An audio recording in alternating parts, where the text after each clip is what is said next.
You don't deserve it anyway. My stepmother's voice crackled through the phone, dripping with satisfaction. That dusty old box was taking up space in my new display cabinet. Besides, your mother's things don't belong in my house anymore. I gripped my desk at the downtown law firm where I worked, trying to keep my voice steady. The box she was talking about contained the last gift my mother had left me before cancer took her 5 years ago. I'd been saving it for my 30th birthday, just as she'd instructed. "When did you throw it away, Amanda?" I asked, fighting to maintain my composure. "This morning. The garbage truck already came, so don't bother looking for it." She paused, probably expecting me to break down. "Your father agrees it's time you stopped clinging to the past." My name is Catherine Morris, and at 29, I was listening to my stepmother gleefully describe how she disposed of my last connection to my mother. What Amanda didn't know, what no one knew, was that I'd anticipated something like this happening. "Well, thank you for letting me know," I replied calmly. My composed response clearly threw her off. That's all you have to say." "What else is there to say? The deed is done." I checked my watch. I need to get back to work now. As I hung up, I could almost see Amanda's frustrated expression. She'd been trying to erase my mother's presence from our family home ever since she married my father 2 years ago. The box had been her latest target. What she didn't know was that the box she'd thrown away was a decoy. 3 months ago, I'd noticed how Amanda's eyes would linger on the worn wooden box whenever she passed it. I'd seen her running her fingers along its edges when she thought no one was watching. So I created an identical box, aged it to look like the original, and filled it with old papers and costume jewelry. The real box, along with its precious contents, was safely stored in my apartment. I turned back to my computer screen, where a notification popped up. The family trust documents I'd been reviewing needed my signature.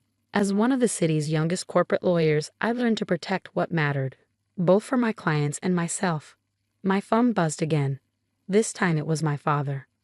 "Katie, Amanda told me what happened," he began, using the nickname I'd grown to hate. "She's just trying to help you move forward. You can't keep holding on to everything of your mother's." I thought about the real box sitting in my apartment, about the letter my mother had written explaining everything. "Don't worry about it, Dad. What's done is done." "That's surprisingly mature of you," he said, sounding relieved. "I was worried you'd be upset. Amanda thought you might make a scene." Of course she did. Amanda had spent the last 2 years trying to provoke reactions from me, to paint me as the unstable one who couldn't let go of the past. Every family dinner became a minefield of subtle digs about my mother, about how different things were now, about how I needed to embrace my new family. "No scene," I assured him.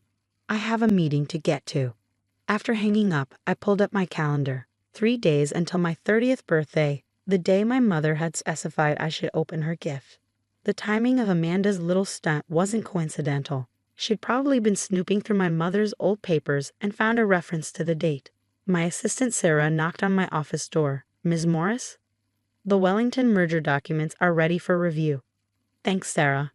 I gathered my thoughts, pushing aside the morning's drama. "Also, could you confirm my appointment with Mr. Harrison for Thursday?"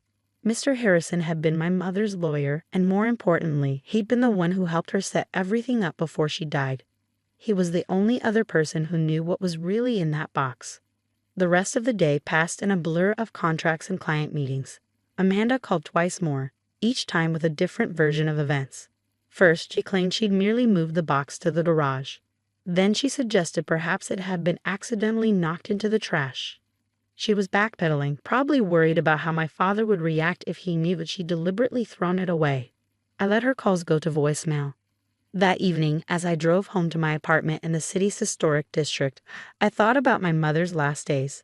She'd been so specific about waiting until my 30th birthday, about keeping the box safe, about not telling anyone what was inside. Some people only show their true colors when they think they have nothing to lose. She told me, her voice weak, but her eyes sharp as ever. Watch, wait, and learn who you can trust.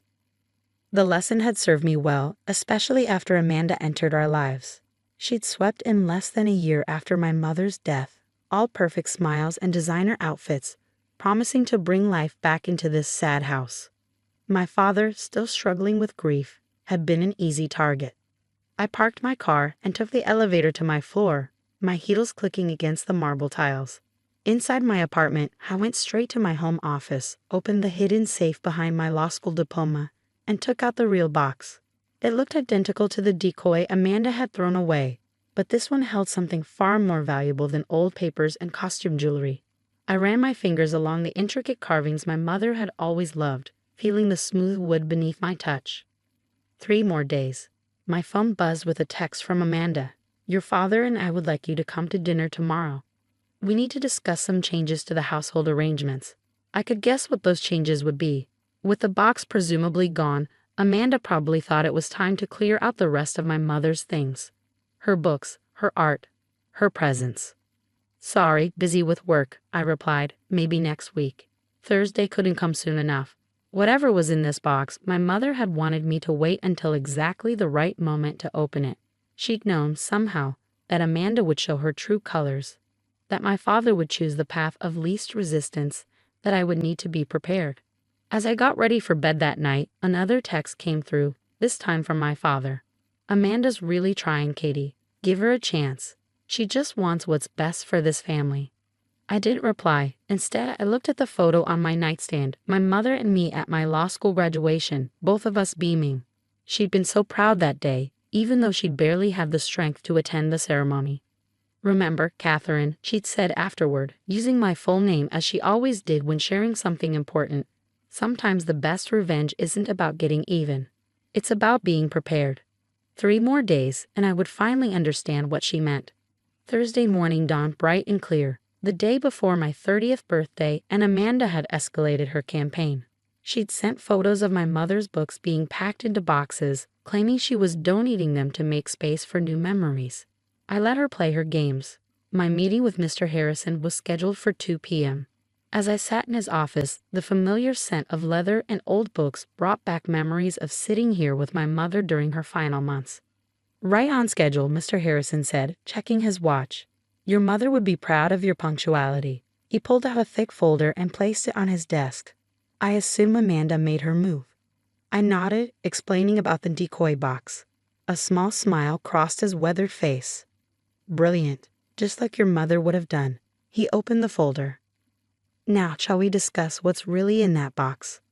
For the next hour, Mr. Harrison walked me through everything my mother had arranged. With each revelation, I understood more clearly why she'd insisted on waiting until my 30th birthday. She hadn't just left me a gift, she left me ammunition.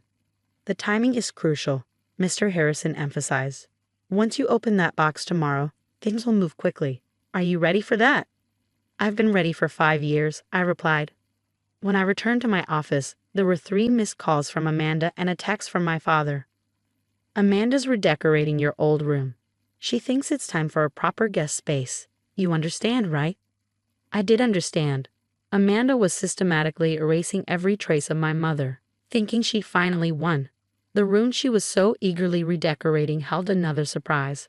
But she wouldn't discover that until it was too late. That evening, Amanda called again. This time, I picked up. "Catherine, darling," she said, her voice syrupy sweet. "I've been thinking about that old box. I feel just terrible about the whole thing." "Do you?" I kept my tone neutral. "Yes, and I want to make it up to you. Why don't we come to dinner tomorrow? We can celebrate your birthday as a family." I could hear the satisfaction in her voice. She thought she'd broken me, stripped away my last connection to my mother. Now she wanted to witness her victory in person. "That's thoughtful of you, Amanda," I replied. "But I already have plans."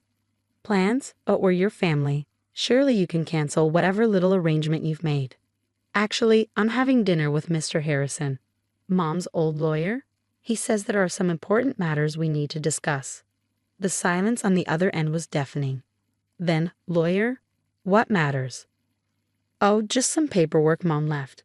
Nothing for you to worry about." I hung up before she could respond. Within minutes, my father called. "Katie, what's this about meeting with Harrison? Amanda's worried you might be causing trouble." "No trouble, Dad. Just following Mom's instructions." "Instructions? Katie, your mother's been gone for 5 years. It's time to move forward. Amanda's right. You need to let go." I thought about the box in my safe, about Mr. Harrison's revelations, about everything that would unfold tomorrow. "You're right, Dad. After tomorrow, everything will be different." That night, I took out the real box one last time before my birthday. The carved wood seemed to glow in the lamplight, holding its secrets for just a few more hours. My mother's words echoed in my mind. Patience, Catherine. Wait until the right moment. Let them show who they really are. Amanda had certainly done that. In 2 years, she systematically worked to erase my mother's memory, to push me to the margins of my own family. She convinced my father that her actions were motivated by love, by a desire to help everyone move forward. Tomorrow, she would learn the cost of her actions. My phone buzzed with another text from Amanda. Your father and I are worried about you, dear. Meeting with lawyers, holding on to the past. It's not healthy. Why don't you let me help you move past all this? I smiled at her transparent attempt to gain control of the situation. Amanda had always underestimated me, seeing only what she wanted to see, the grieving daughter she could manipulate and eventually push aside. She had no idea that every attempt to erase my mother had only strengthened my resolve to protect her legacy. Every book packed away, every photo removed, every memory she tried to erase had been carefully documented. My mother had taught me well. Keep records, Catherine. Everything leaves a trail. I sent a brief reply to Amanda. Thank you for your concern. I'll see you soon. Let her worry about what that meant. As I prepared for bed, I caught my reflection in the mirror. I saw my mother's features in my face, the same determined set of the jaw, the same calculating look in the eyes. Amanda had once complained that I looked too much like my mother, that it was unsettling. She had no idea how right she was. Tomorrow, I would finally open the box.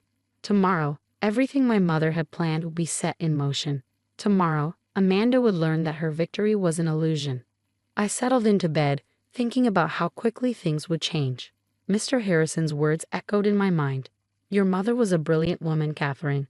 She saw this coming long before anyone else did. Tomorrow, you'll understand why she made you wait. One last text came through from Amanda. Whatever you're planning, remember that your father and I only want what's best for this family.